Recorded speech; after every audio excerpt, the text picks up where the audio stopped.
pemirsa, apa kabar Anda hari ini? Langsung dari studio IDX Channel Jakarta, saya Prasetyo Wibowo hadir dalam Market Review, program yang mengupas isu-isu penggerak ekonomi Indonesia. Live streaming kami bisa Anda saksikan juga di idxchannel.com. Baik pemirsa, langsung saja kita ikuti Market Review selengkapnya.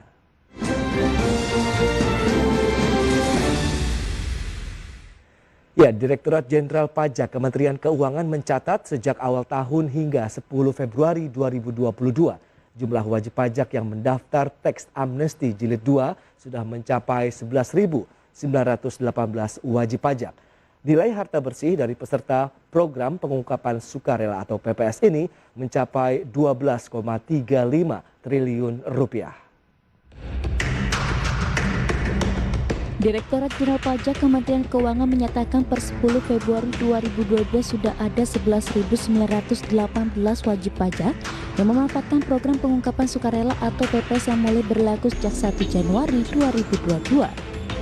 Adapun nilai harta bersih dari peserta PPS yang akan berakhir pada 30 Juni 2022 ini mencapai 12,357 triliun rupiah. Total aset peserta PPS dalam teks amnesti jilid 2 ini terdiri dari deklarasi dalam negeri dan repatriasi sebesar 10,6 triliun rupiah dan deklarasi luar negeri sebesar 823,14 miliar rupiah. Sedangkan dari total aset ini baru 867,6 miliar rupiah yang diinvestasikan oleh peserta PPS.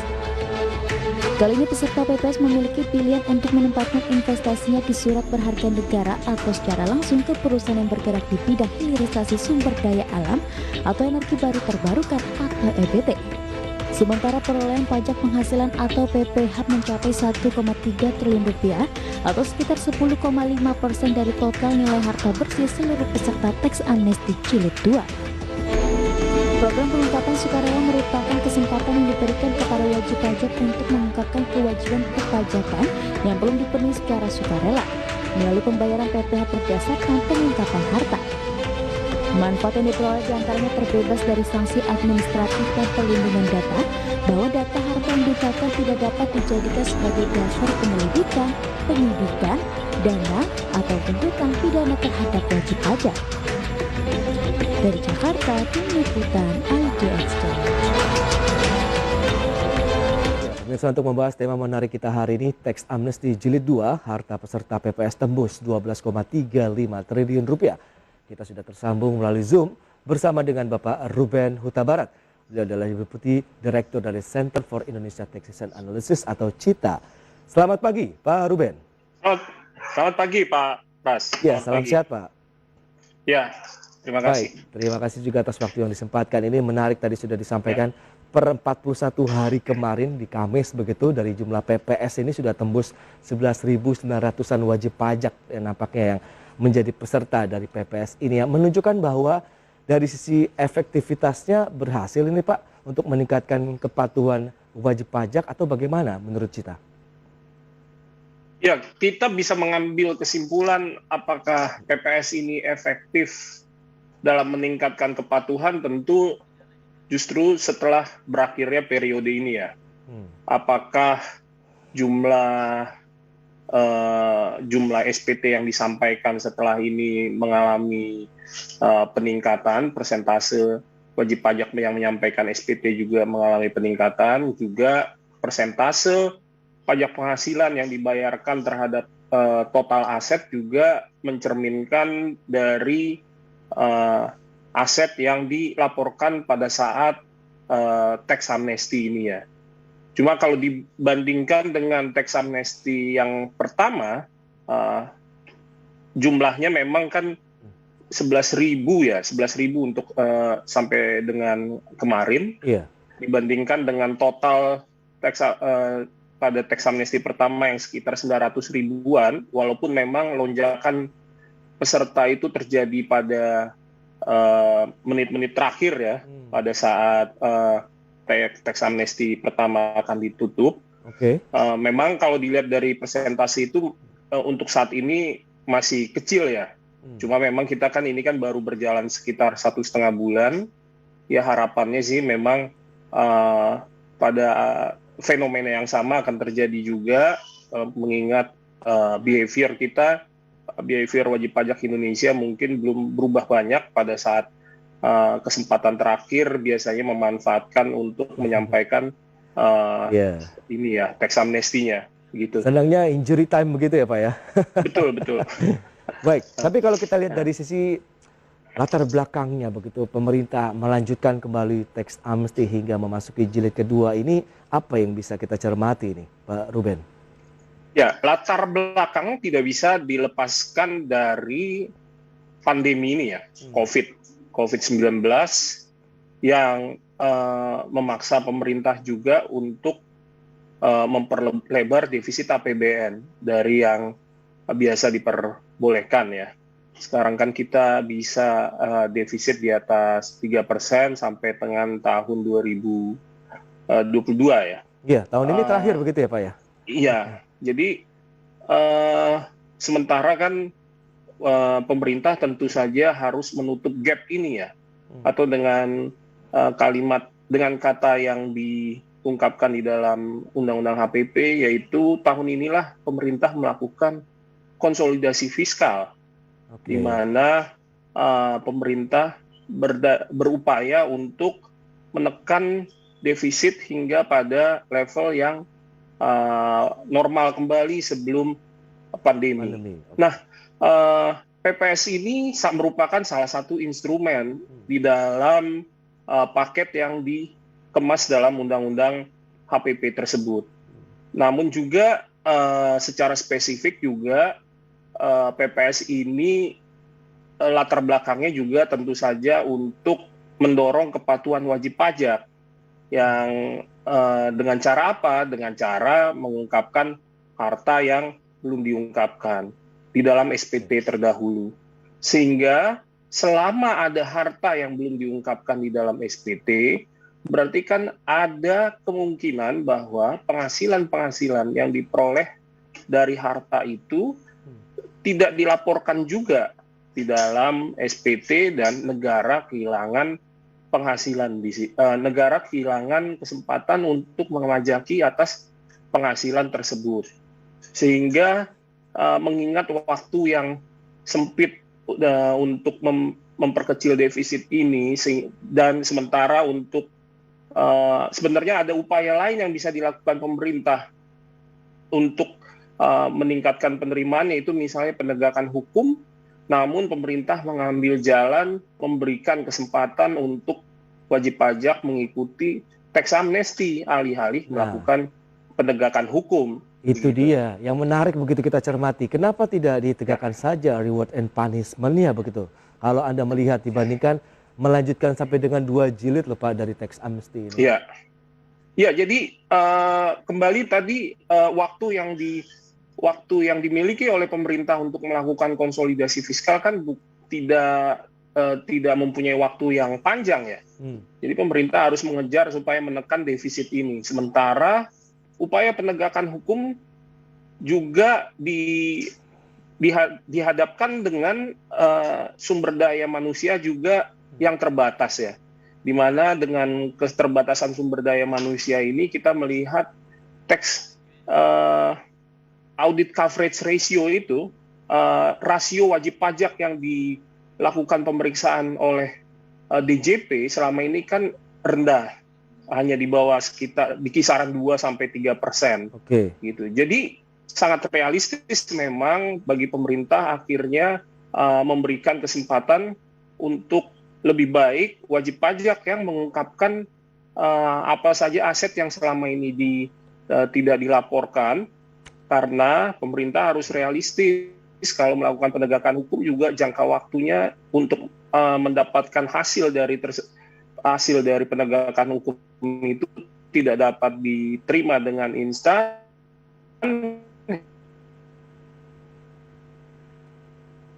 Baik, halo. Ya, baik. Sepertinya kami mengalami gangguan sinyal begitu bersama dengan Pak Ruben Huta Barat. Tadi sudah disampaikan ini beragam cara sudah dilakukan oleh pemerintah yang akhirnya memilih untuk melakukan tax amnesty ya yang sudah memasuki sampai dengan jilid 2 karena tadi ada beberapa keterbatasan yang seperti diungkapkan Pak Ruben dalam proses apabila penegakan reward dan punishment-nya dilakukan karena tadi ada waktu yang mungkin tidak cukup begitu. Nanti kita akan bahas lebih jauh lagi di segmen berikutnya. Kita akan jeda sebentar dan pemirsa kami segera kembali.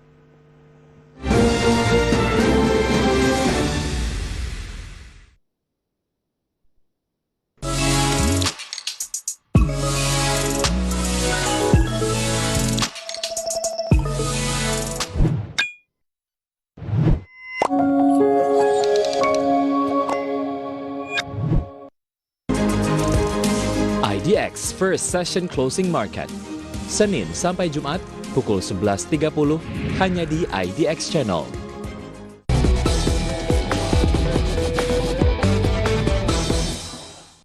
Hai Sobat Investor, kalian ingin tetap bisa menabung meskipun keadaan keuangan kalian sedang sulit? Dengerin tips berikut ini ya. Kita masuk ke tips yang pertama ya. Nah, yang pertama, kalian harus memenuhi semua kebutuhan rutin kalian terlebih dahulu nih. Barulah setelah itu kalian bisa mengalokasikan pendapatan kalian untuk memenuhi kebutuhan pelengkap lainnya. Kita masuk ke tips yang kedua ya Sobat Investor. Jadi penting sekali bagi kalian untuk menutup hutang sesuai dengan kemampuan kalian. Selain itu, kalian juga perlu menentukan utang mana yang harus kalian dahulukan untuk dilunasi. Selain itu, penting juga untuk selalu menyesuaikan dengan uang tunai yang kalian miliki. Tips selanjutnya yaitu tips yang ketiga. Jadi kalian penting sekali untuk menekan biaya bulanan nih Sobat Investor. Jadi kalian juga memang harus memangkas kebutuhan yang memang sifatnya hanya pelengkap saja. Dan penting sekali bagi kalian untuk mempertahankan biaya bulanan yang sifatnya memang untuk kebutuhan utama kalian. Tips yang keempat terkait dengan pengelolaan aset.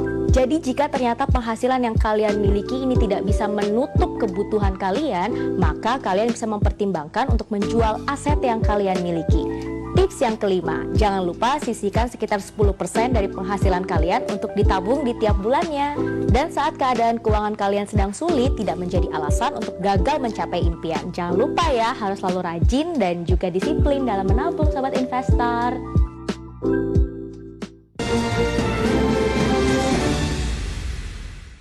Ya, terima kasih Anda masih bergabung bersama kami dalam Market Review, dan berikut ini kami sampaikan infografik untuk Anda terkait dengan kebijakan tarif pajak ya dalam teks amnesti jilid 2 ini apa saja, selengkapnya di layar televisi Anda. Ya, seperti yang bisa Anda saksikan, ini adalah dua kebijakan untuk peserta teks amnesti di tahun 2016-2017 yang belum mengungkapkan hartanya per 31 Desember 2015. Harta deklarasi untuk luar negerinya, tarif pajaknya sekitar 11%, kemudian harta di luar negeri repatriasi, kemudian harta deklarasi dalam negeri 8%, kemudian harta di luar negeri repatriasi dan harta deklarasi dalam negeri yang diinvestasikan dalam SBN, kemudian hilirisasi dari sumber daya alam atau EBT 6% pajak yang dikenakan. Nah, lanjut pada wajib pajak di antara rentang 2016-2020 yang belum dilaporkan dalam SPT tahunan 2020. Ya, dengan tarif pajak antara 18%, 14% dan 12%. Berikutnya kami update dari tren penerimaan pajak tahun 2019 sampai dengan 2021. Ya, seperti yang bisa Anda saksikan, di tahun 2019 1.332,1 triliun, di tahun 2020 ada sedikit penurunan menjadi 1.069,9 triliun rupiah.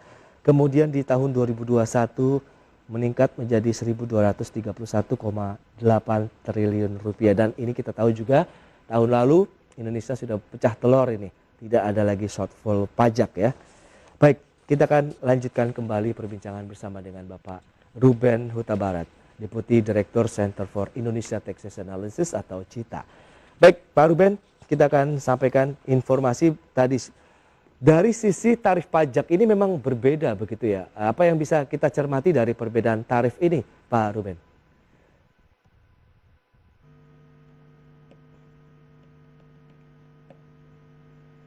Ya, halo? Pak Ruben? Ya. Penetapan tarif, tentu kebijakan penetapan tarif sifatnya kan memberikan insentif dan satu sisi juga memberikan disinsentif ya. Itu merupakan salah satu hal yang menjadi pertimbangan dalam penetapan tarif. Oke. Memberikan insentif dalam arti contohnya adalah pemerintah memberikan tarif yang lebih rendah, tarif PPh yang lebih rendah bagi wajib pajak yang mengikuti PPS dengan melakukan repatriasi dananya ke Indonesia dan menginvestasikan ke surat berharga negara maupun ke perusahaan-perusahaan energi terbarukan. Ya, dengan sendirinya tarif yang lebih tinggi dengan tujuan untuk justru memberikan daya tarik yang lebih tinggi kepada yang tarif yang lebih rendah tadi diberikan kepada wajib pajak yang tidak merepatriasi, wajib pajak yang mengikuti PPS namun tidak merepatriasi dananya di luar negeri ke Indonesia. Kira-kira sebenarnya basic dari penetapan tarif itu adalah latar belakangnya memberikan insentif dan disinsentif, dan saya rasa sih memang sudah tepat ya ini. Namun besarannya yang menjadi perdebatan terutama sebelum disahkannya Undang-Undang HPP ini adalah perdebatan kok besar sekali tarifnya dibandingkan dengan teks amnesti pertama. Jadi kalau dibandingkan dengan teks amnesti pertama memang tarifnya relatif besar ya. Cuma kalau sudut pandangnya dilihat dengan cara jika dipajaki dengan tarif normal, misalnya wajib pajak orang pribadi yang kena PPh 30%, justru tarif PPS ini sangat rendah ya. Misalnya hanya 12%. Itu kan kurang dari setengah dari yang seharusnya dibayar begitu. Jadi tergantung kita melihat dari sisi yang mana gitu. Namun kalau melihat dari komprehensif membandingkan dengan TA1 dan membandingkan dengan tarif normal, sekali lagi tarif ini merupakan pencapaian optimal lah yang sudah di-set di dalam Undang-Undang HPP ya. Tapi kalau kita lihat dengan kondisi tadi, beberapa yang Anda katakan tingkat kepatuhan wajib pajak kita justru bisa dikatakan masih belum ada perubahan yang signifikan begitu, memanfaatkannya pada akhir-akhir sesi menjelang teks amnesti akan berakhir begitu. Bagaimana Anda melihat ke depannya apabila tidak ada teks amnesti lagi misalnya yang akan diberlakukan oleh pemerintah? Ya, yang harus diingat adalah pada saat teks amnesti pertama dan PPS ini ada environment yang berbeda ya, yang dihadapi oleh pemerintah. Pada saat teks amnesti pertama, environment yang dihadapi oleh pemerintah pada saat itu adalah pemerintah masih belum memperoleh data secara lebih masif ya, dibandingkan dengan saat ini. Karena waktu teks amnesti pertama, automatic exchange of information belum dilakukan secara optimal ya.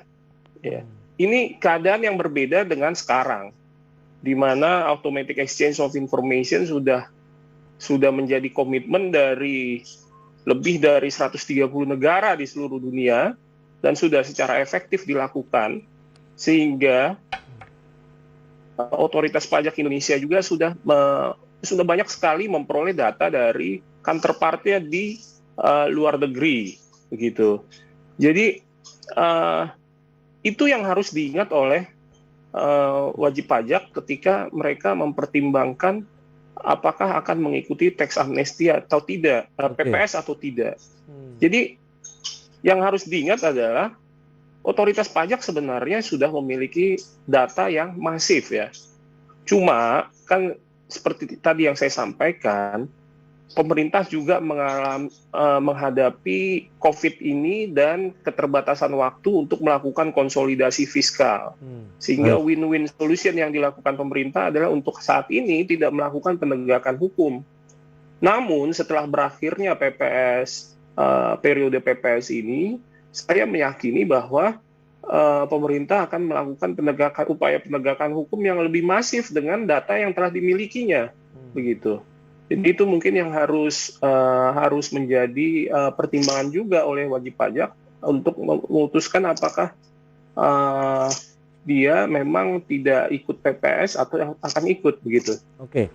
Dan dari sisi tarif yang beragam tadi, Anda melihat inilah yang akhirnya menjadi daya tarik begitu bagi wajib pajak memanfaatkan program PPS. Betul. Jadi sudut pandangnya harus dilihat, andai waktu itu Anda melaporkan penghasilan ini dan dipajaki sebagai orang pribadi, tentu Anda akan menghadapi tarif pada kisaran sampai dengan 30% ya. Sementara dengan mengikuti PPS ini, bagi yang belum pernah ikut tax amnesty, dia akan hanya membayar pajak sebesar 12% sampai 18%. Bayangkan keringanan yang telah diberikan oleh pemerintah. Jadi lepaskan dari sudut pandang, waktu itu tax amnesty yang lalu cuma kisarannya 1% sampai 3%, berbeda dong gitu. Tidak bisa dilihat kondisinya dari hanya sudut pandang seperti itu. Ya, betul. Baik, tapi kalau kita lihat dengan kondisi seperti saat ini juga begitu, Anda melihat bahwa ini juga akan mendapatkan respon yang positif dari sisi wajib pajaknya sendiri, Pak Ruben. Ya, dari kesempatan saya menghadiri baik sebagai narasumber dalam beberapa kesempatan sosialisasi PPS ini, saya melihat animo yang cukup besar ya dari masyarakat wajib pajak dalam berupaya menggali atau mencari tahu bagaimana sebetulnya PPS ini ya. Kalau sekarang masih pada angka kisaran 11, saya sih optimis 11.000. Saya optimis memang itu mungkin tidak terlepas dari behavior masyarakat kita yang memanfaatkan last minute ya. Cuma kalau saya ngelihat animo masyarakat yang mengikuti sosialisasi, saya sih optimis ya. Ini akan cukup banyak diikuti oleh wajib pajak ya. Baik, Pak Ruben, kalau kita lihat golongan-golongan wajib pajak yang seperti apa sih kalau boleh tahu begitu yang memanfaatkan PPS ini? Jadi ya, apakah ada penghasilan tertentu begitu misalnya sampai sekian miliar kah? Ya, jadi tidak ada batasan yang diberikan oleh undang-undang untuk siapa saja yang bisa mengikuti PPS dari segi penghasilan kena pajaknya ya.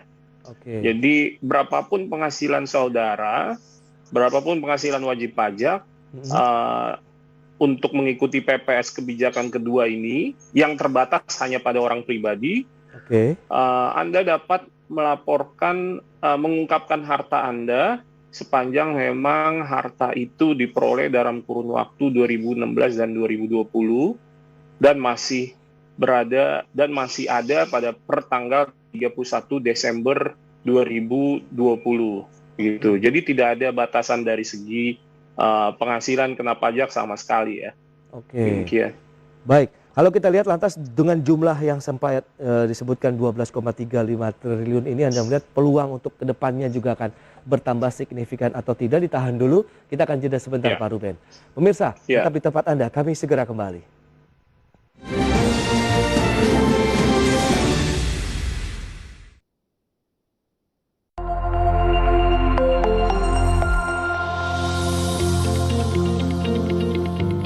Jika Anda adalah investor saham, Anda mendapat keuntungan di antaranya capital gain, yaitu keuntungan dari selisih harga beli dan harga jual saham. Dividen, yaitu pembagian laba kepada pemegang saham.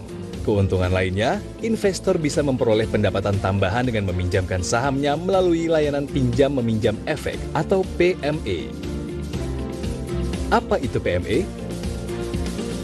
PME merupakan pinjaman efek sementara berupa saham dari investor untuk keperluan penyelesaian transaksi bursa.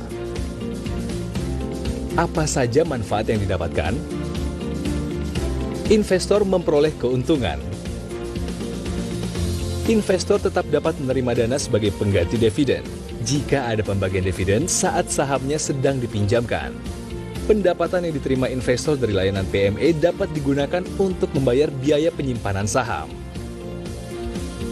Saat nilai saham turun, investor tetap dapat memperoleh pendapatan hingga mengurangi potensi kerugian.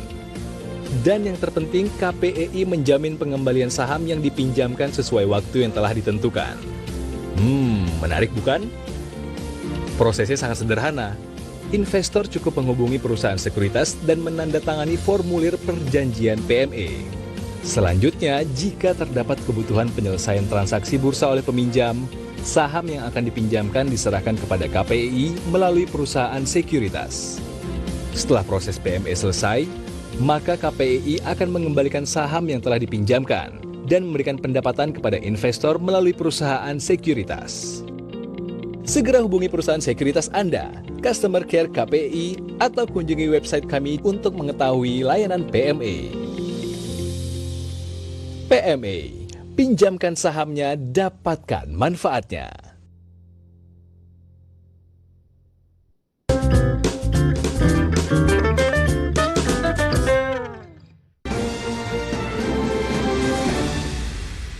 Baik pemirsa, kita lanjutkan kembali perbincangan bersama dengan Bapak Ruben Huta Barat. Beliau adalah Deputi Direktur Center for Indonesia Taxation Analysis atau CITA.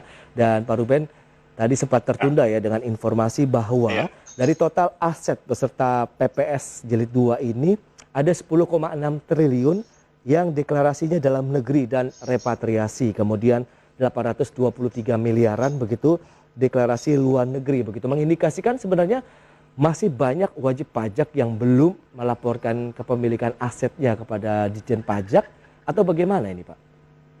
Iya, ya dengan angka 10,8 triliun itu ya bukan satu angka yang kecil ya. Tentu saja andai basis pemajakan itu sudah, jadi aset ini kan menjadi basis pemajakan ya dengan harapan bahwa aset ini menciptakan penghasilan yang akhirnya penghasilan bisa dipajaki. Ya, kalau dilihat dari pengalaman tax amnesty pertama bahwa deklarasi harta itu didominasi oleh kas dan setara kas. Ya, yang saya juga menduga nantinya, tentu saja nanti setelah diumumkan oleh otoritas ya, menduga juga kemungkinan komposisi yang sama akan terjadi juga di program PPS ini ya. Jadi selama tidak adanya larangan untuk atau batasan untuk bertransaksi secara tunai, mungkin memang akhirnya upaya penghindaran pajak akan selalu dilakukan dengan melakukan transaksi secara tunai. Ya. Jadi saya rasa dari dua tax amnesty ini seharusnya hal yang bisa menjadi informasi bagi otoritas adalah struktur komposisi aset yang dilaporkan di tax amnesty ini juga bisa memberikan insight kepada otoritas bahwa memberikan insight bagaimana sebenarnya penghindaran pajak seringkali dilakukan yaitu dengan memanfaatkan transaksi secara tunai ya, dan itu harus dipikirkan karena selama belum ada upaya untuk menambal celah ini, loophole ini, maka saya pikir juga upaya-upaya yang sama akan terulang lagi seperti itu. Perlu ada payung hukum begitu yang mungkin akhirnya membatasi transaksi tunai sendiri untuk pajak, paling tidak celah-celah penghindaran pajak ini bisa segera ditutup ini Pak Ruben.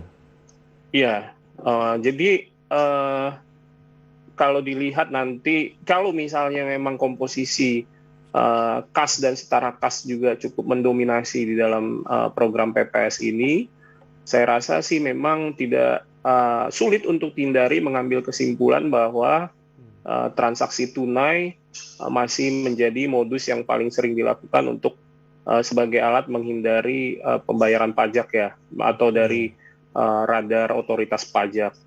Maka sudah saatnya juga pemerintah untuk mempertimbangkan upaya untuk membatasi transaksi tunai ya, dengan mengaturnya dalam undang-undang ya, seperti itu. Baik, berarti diharapkan ada undang-undang. Jadi ini payung hukum yang kuat kalau kita bicara mengenai undang-undang begitu ya, Pak Ruben. Baik, tapi sejauh ini apakah ada arah ke sana begitu langkah dari pemerintah sehingga kebocoran-kebocoran pajak ini benar-benar bisa diminimalisasi begitu? Ya, memang kebocoran pajak ini kan memang multi aspek ya. Yang saya sampaikan tadi sebagai penggunaan transaksi secara tunai merupakan salah satu modus saja memang gitu. Tentu saja ada hal-hal lain yang dilakukan oleh wajib pajak untuk melakukan penghindaran pajak. Jadi kalau dilihat secara komprehensif, tentu hal-hal yang mendasar yang dilakukan otoritas untuk menekan penghindaran pajak dan meningkatkan kepatuhan sebenarnya sudah lebih progresif dilakukan pada era kepemimpinan Dirjen saat ini ya, dengan cara juga mempermudah pelayanan kepada masyarakat. Anda bisa lihat tingkat kepatuhan penyampaian SPT semakin meningkat dengan otomasi ya, dengan kemudian juga diciptakannya fungsional penyuluh yang semakin efektif untuk melakukan sosialisasi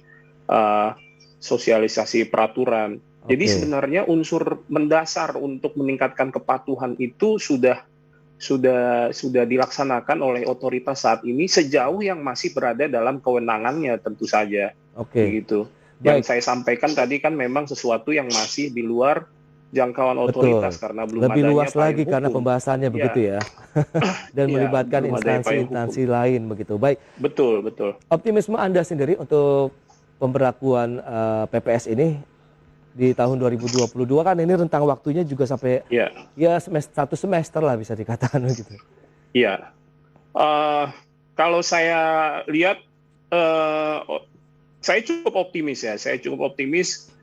Yang mendasari optimisme saya tadi selama 1 bulan ini saya melihat di lapangan sendiri animo masyarakat yang cukup luas untuk setiap event sosialisasi yang bersifat online maupun offline ya. Yang kedua juga bagaimana yang membuat saya optimis juga cara penyampaian pengungkapan harta yang sekarang semua dilakukan secara online dan sangat mudah, berbeda dengan ketika teks amnesti pertama yang dilakukan secara online. Jadi dari segi kemudahan penyampaian juga wajib pajak bisa dilakukan dengan mudah. Yang ketiga dari segi kepastian hukum juga bisa diperoleh seketika karena dalam jangka waktu tidak terlalu lama wajib pajak langsung mendapatkan surat keterangan bahwa telah mengikuti teks amnesti ya. Jadi fundamental dasar untuk wajib pajak mengikuti insentif untuk wajib pajak mengikuti PPS ini kita lihat sangat besar ya, dan sayang untuk jika disia-siakan oleh wajib pajak. Itulah yang mendasari optimisme saya, Pak Pras. Legalitasnya juga lebih terjamin begitu ya Pak Ruben. Betul, kepastian hukumnya Pak. Baik, Pak Ruben, terima kasih banyak Pak atas sharing yang Anda sampaikan begitu terkait dengan program PPS ini. Semoga efektif dan juga berhasil lagi meningkatkan kepatuhan tentunya dari wajib pajak Indonesia begitu. Selamat melanjutkan aktivitas Anda kembali. Salam sehat, Pak Ruben. Terima kasih, Pak Pras. Salam sehat. Selamat pagi. Ya, selamat pagi.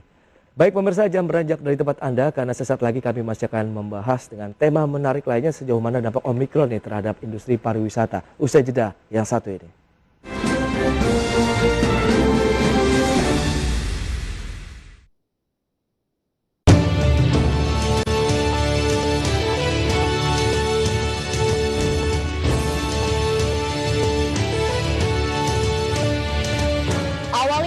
Dengan informasi terkini yang kami kemas dalam berita teraktual dan berkualitas. Memberikan berbagai macam kebutuhan informasi. Memberikan informasi ekonomi dan bisnis Indonesia juga mancanegara.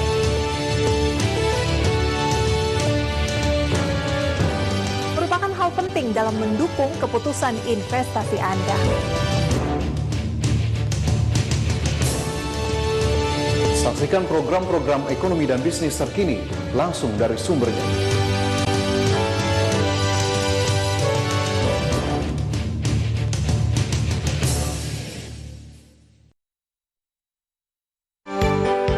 Saya Prisa Samodatu membawakan program berita News Screen yang menghadirkan informasi seputar ekonomi maupun juga bisnis dari dalam negeri.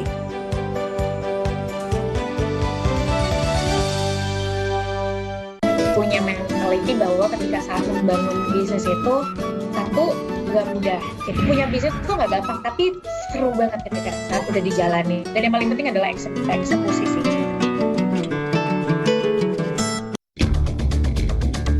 Kumpulan berita ekonomi dan bisnis dari dalam negeri.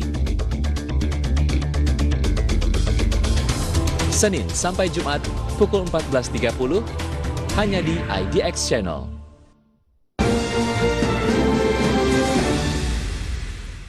Ya, pemirsa, Kementerian Pariwisata dan Ekonomi Kreatif menyatakan hingga saat ini belum ada arahan resmi terkait dengan penutupan destinasi wisata di tengah lonjakan kasus Omikron di Indonesia. Kemenparekraf meminta kepada para pelaku pariwisata dan ekonomi kreatif senantiasa meningkatkan protokol kesehatan.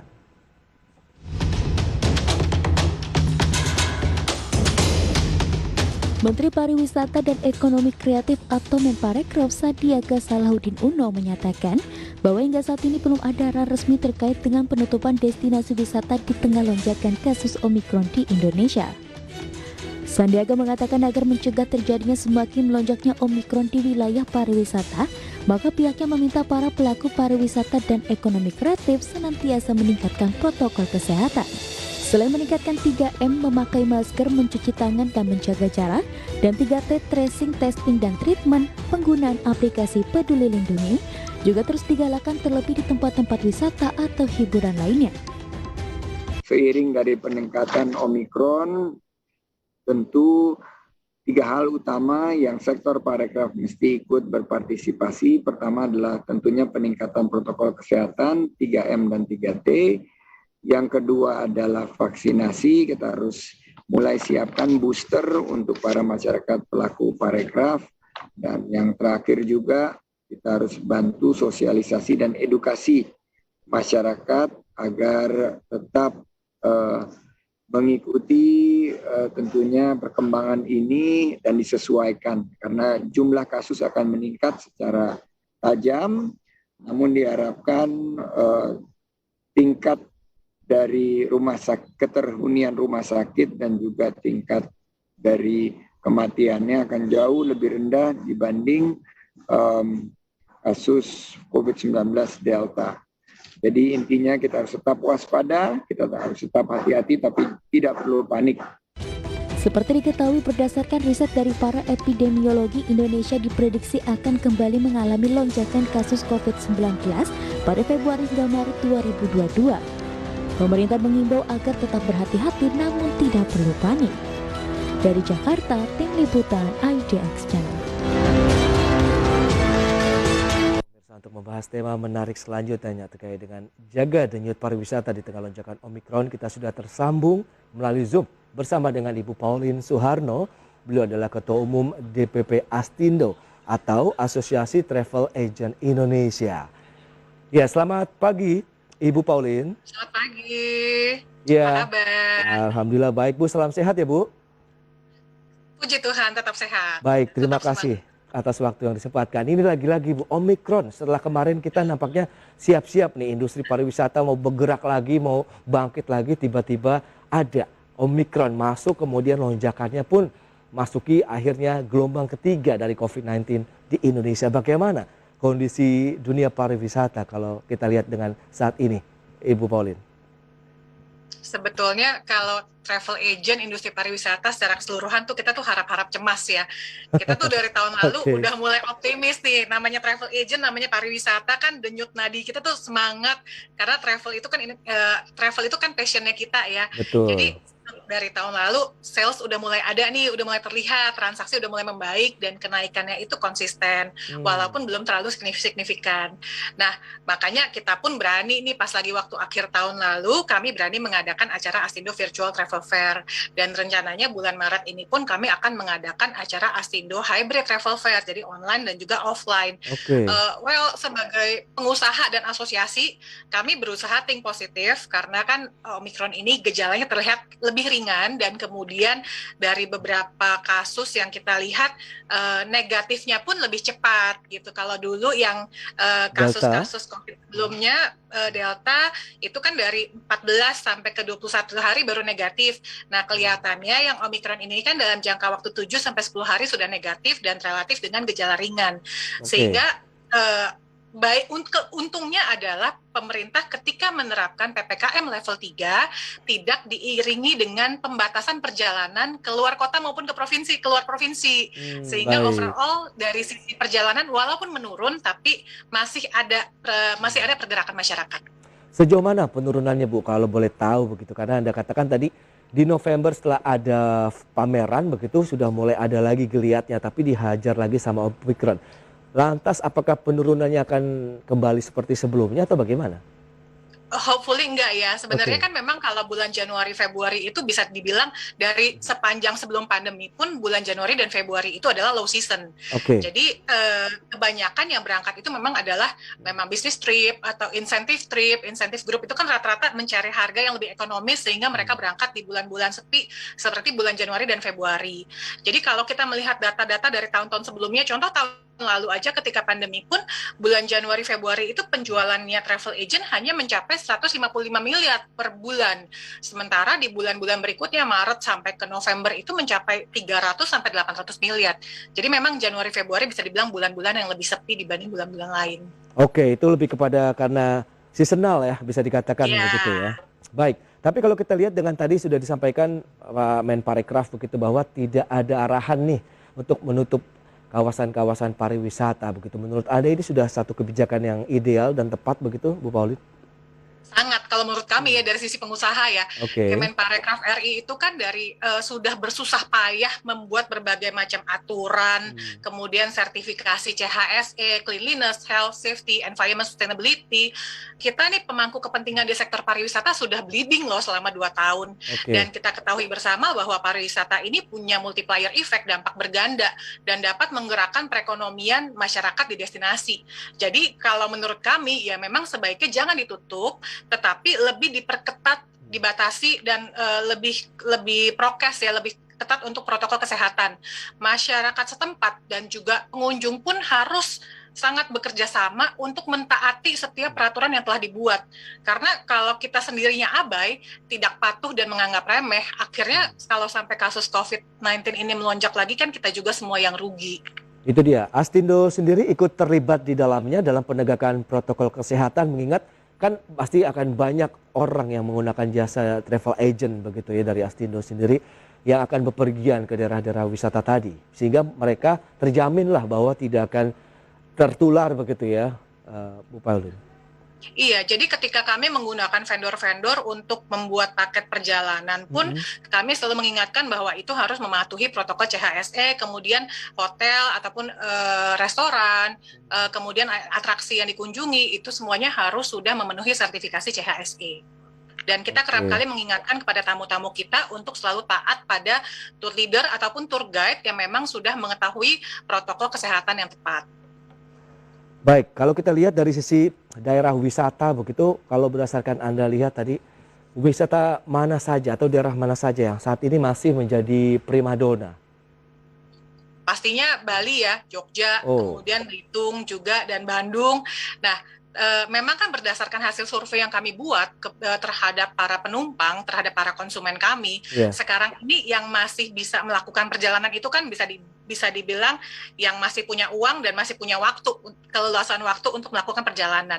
Nah, rata-rata seperti senior citizen yang memang mereka punya lebih banyak keleluasan waktu, mereka itu sekarang lebih memilih untuk melakukan perjalanan jarak dekat tapi lebih sering.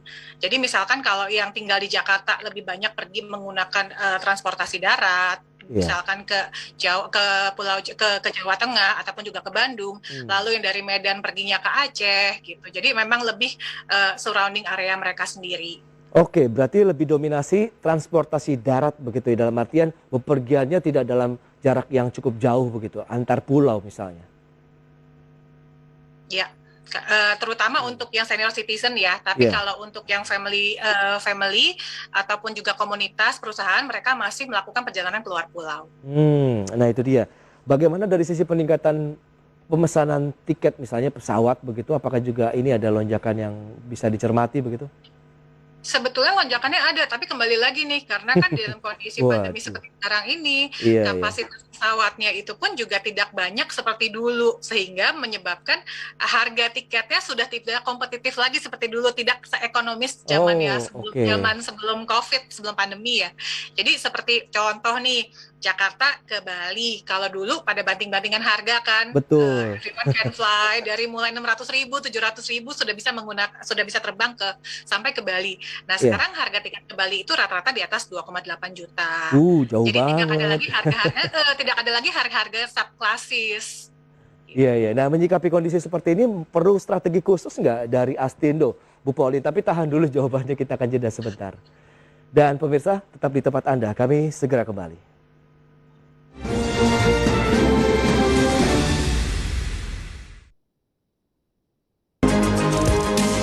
IDX First Session Closing Market, Senin sampai Jumat pukul 11.30 hanya di IDX Channel.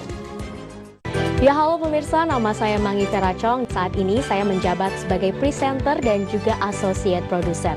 Saat ini saya membawakan program IDX First Session Closing, di mana di program tersebut saya menganalisa isu-isu ekonomi yang menarik, baik dari luar negeri maupun juga dari dalam negeri. Tentunya hingga saat ini saya masih terus belajar dan saya sangat menikmati profesi tersebut.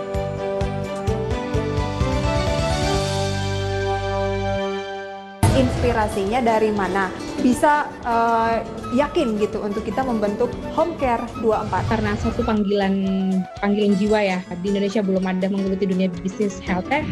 Jangan cuma ngelihat langit, tapi juga ingat bahwa kaki kita tuh masih di tanah gitu. Jangan cuma lihat cuan, tapi ingat masih ada risiko kerugian. Apa yang dipelajari dari rugi? Karena kan pasti ada momen di mana seorang investor itu dia rugi, portofolionya itu merah. Nomor satu banget yang paling penting disadari oleh pemula yaitu manajemen resiko. Investasi itu bukan untuk memenuhi kebutuhan hidup, harus tetap kerja. Trading untuk membantu kita mencapai tujuan hidup. Jadi PT Paragon itu kan memang masih sebuah private company, jadi tetap ada responsibility, saya setuju tadi. Mendevelop tim, ya kan, what can I help you, empower gitu kan, gimana supaya prosesnya lebih efektif, lebih bisa berkembang lagi, punya.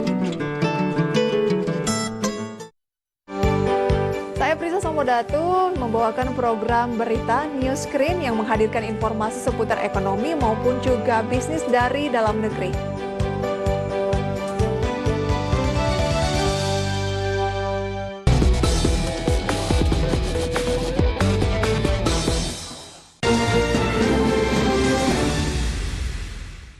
Ya, pemerintah secara resmi telah membuka pintu penerbangan internasional bagi warga negara asing menuju Bali. Dibukanya penerbangan ini diharapkan menjadi momentum awal untuk mendongkrak perekonomian Bali. Ya, selain itu kebijakan tersebut diharapkan bisa menjadi momen kebangkitan kembali pariwisata di Indonesia. Meski demikian, pemerintah tetap memberlakukan persyaratan ketat bagi wisatawan mancanegara yang ingin berkunjung ke Bali. Seluruh pelaku perjalanan luar negeri wajib menunjukkan kartu atau sertifikat vaksinasi minimal 14 hari sebelum keberangkatan. Kemudian menunjukkan hasil negatif tes PCR dari negara asal maksimal 2 kali 24 jam sebelum keberangkatan. Tidak hanya itu, setelah sampai di Bali, wisatawan juga wajib menjalani karantina sesuai dengan ketentuan pemerintah Indonesia. Tujuan kami adalah dia agar experiencing. Gimana sih experience dia berwisata ke Bali di saat pandemi. Dan prinsip ini adalah bubble. Jadi bubble mereka datang tentu dengan pre-departure ada syarat-syaratnya ya. Baik pemirsa, kita lanjutkan kembali perbincangan bersama dengan Ibu Pauline Suharno, Ketua Umum DPP Astindo. Baik Ibu Pauline, berdasarkan informasi yang tadi memang rute perjalanan dari luar negeri ini juga dibuka kembali untuk wilayah Bali. Sementara Anda katakan tadi ada sedikit kendala dengan jumlah pesawat yang berkurang. Kemudian akhirnya tiket pesawatnya pun melonjak. Bahkan perbandingannya ini berlipat-lipat dibandingkan dengan sebelumnya yang ada bisa dikatakan perang harga lah begitu. Bagaimana Astindo menyikapi kondisi ini? Nah, jadi memang yang bisa berangkat itu bisa dibilang sekarang bukannya seperti zaman dulu ya. Kalau dulu ada long weekend, ada harga tiket murah, orang langsung bisa berangkat, booking tiket segala macam. Memang kondisi sekarang berbeda. Makanya apa yang dari Astindo lakukan adalah kami berupaya untuk berkolaborasi dengan berbagai stakeholder seperti dengan bank, penerbit kartu kredit, dan juga marketplace, di mana kita tahu ya mereka ini kan masih punya uang untuk melakukan promosi, marketing promotion. Jadi kita dibantu oleh mereka mengkoreksi harga. Mereka berikan diskon, mereka berikan cashback, sehingga harga-harga yang tadi itu mahal berkali-kali lipat bisa dibantu dikurangi, disiasati dengan diskon-diskon atau cashback dari rekanan kami. Oke, tapi dengan informasi yang tadi disampaikan, begitu Bali lagi-lagi ini dibuka untuk wisatawan asing. Sementara Indonesia pun yang wisatawan domestiknya masih banyak yang berkeinginan ke Bali. Bagaimana Anda melihat dari kondisi pariwisata di Bali nantinya? Kalau menurut kami sebetulnya ini wisatawan Nusantara tuh benar-benar wisatawan domestik ini potensi yang luar biasa. Kita lihat di negara lain ya seperti di China, Rusia atau Amerika, mereka mengalami penurunan penerbangan domestik selama masa pandemi. Tetapi dalam waktu 1 tahun mereka itu sudah bisa mengembalikan banyaknya penerbangan domestik, banyaknya orang yang melakukan perjalanan domestik, bahkan lebih daripada sebelum pandemi, karena jumlah orang mereka pun juga banyak sekali. Dan sebetulnya Indonesia ini termasuk dalam 10 besar negara dengan jumlah penerbangan domestik, pergerakan domestik paling banyak. Sehingga seharusnya wisatawan domestik, wisatawan Nusantara ini bisa dimanfaatkan untuk melakukan perjalanan domestik sehingga juga menggairahkan pariwisata Nusantara. Nah, daripada kita berharap ke luar negeri, karena dari wisatawan mancanegara sendiri ketika mereka harus masuk ke Indonesia dengan berbagai macam persyaratan, terutama karantina 5 hari, walaupun karantinanya di resort ataupun dalam satu daerah wisata tertentu, masih kurang nyaman dibandingkan dengan negara-negara lain yang sudah buka seperti Singapura, Thailand. Itu kan hanya cukup perlu waktu 1 hari stay dalam hotel menunggu hasil PCR, dan mereka bisa traveling kemana aja, mereka bisa pergi kemana aja, bisa menikmati atraksi lainnya. Sementara wisatawan mancanegara ketika mereka datang ke Bali ataupun mungkin masuk lewat Manado atau Batam Bintan, mereka harus stay di resort selama 5 hari.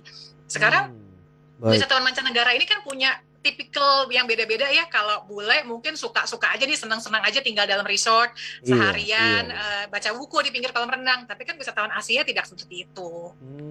Beda-beda berarti ya memang karakteristik dari wisatawan asing itu. Tapi kalau kita lihat Bali, kemudian Mandalika yang lagi hot sekarang ini akan digelar MotoGP.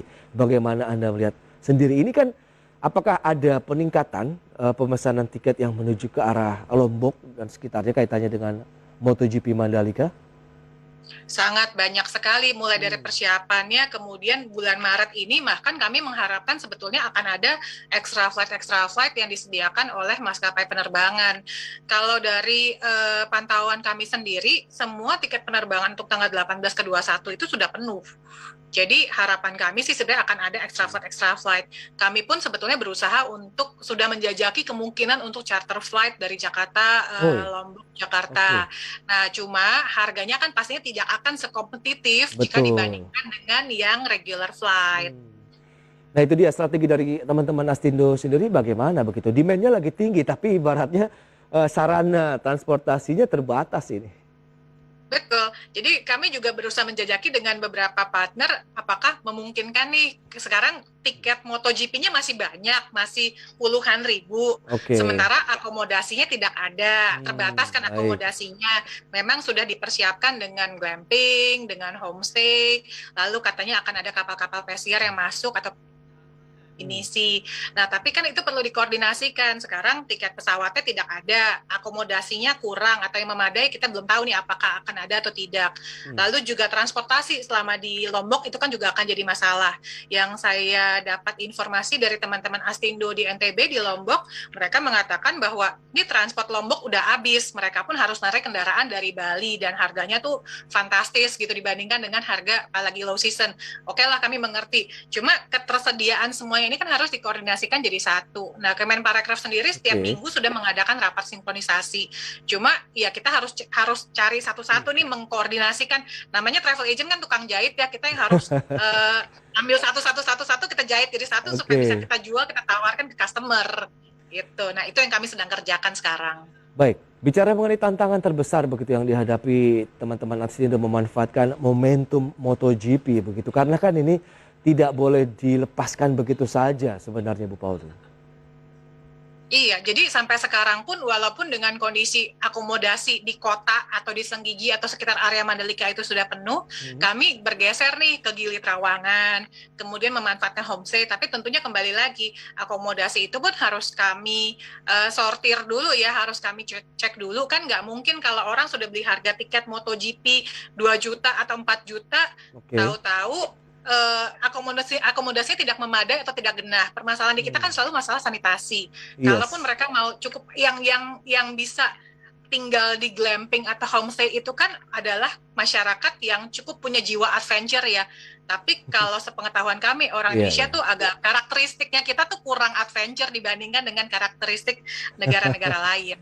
Oke, yang biasa Takut nyamuk, kalau takut lagi WC-nya jorok. Iya ya, kalau di luar negeri kita lihat mereka bahkan pada saat nonton pegelaran begitu ada yang sampai camping semua gitu ya. Camper van kan? Iya. Oke. Nah, kalau misalnya kita bisa memanfaatkan momentum ini kira-kira nih Astindo apa yang diinginkan begitu dari peran Kemenparekraf kah atau pemerintah sehingga tadi ada win-win solution-nya begitu. Iya, kalau harapan dari kami sih misalkan tadi kan kita udah tahu nih sekarang tiket MotoGP-nya masih banyak. Berarti kan kita diminta untuk mendatangkan sebanyak mungkin orang ke Lombok, ke Mandalika. Nah, akomodasi bisa sekarang sudah dibantu dengan glamping segala macam, walaupun mungkin kita nggak tahu ya nanti akan memadai atau tidak.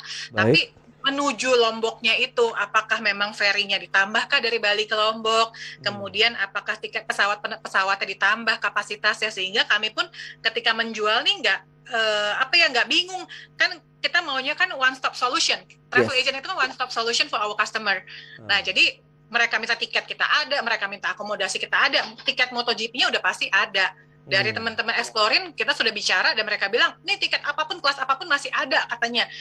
Tolong membantu dijual ya. Tapi tetek bengek yang lainnya itu loh, yang kita perintilan yang lainnya itu masih kita harus kita siapkan. Iya, itu dia. Berarti memang dari si infrastrukturnya yang masih perlu didukung kalau misalnya kita mau benar-benar optimal begitu ya memanfaatkan momentum penyelenggaraan Mandalika MotoGP begitu ya Bu Pauline.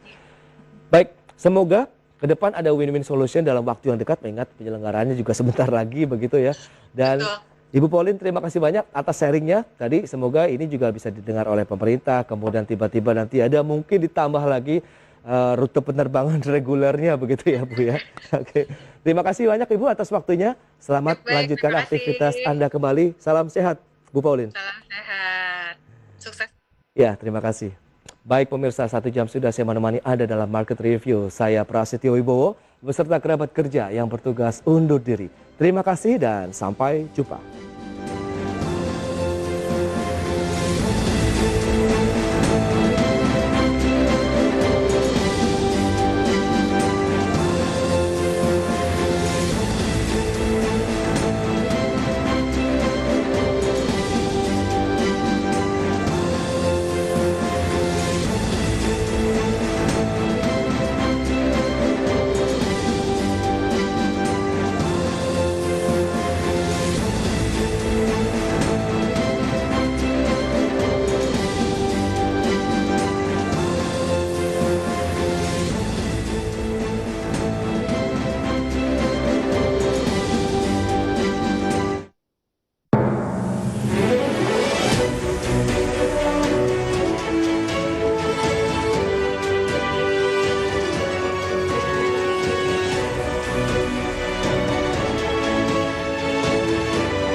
Jadi kalau untuk genre newborn fotografi yang sesi posting itu terbaik 5-14 hari.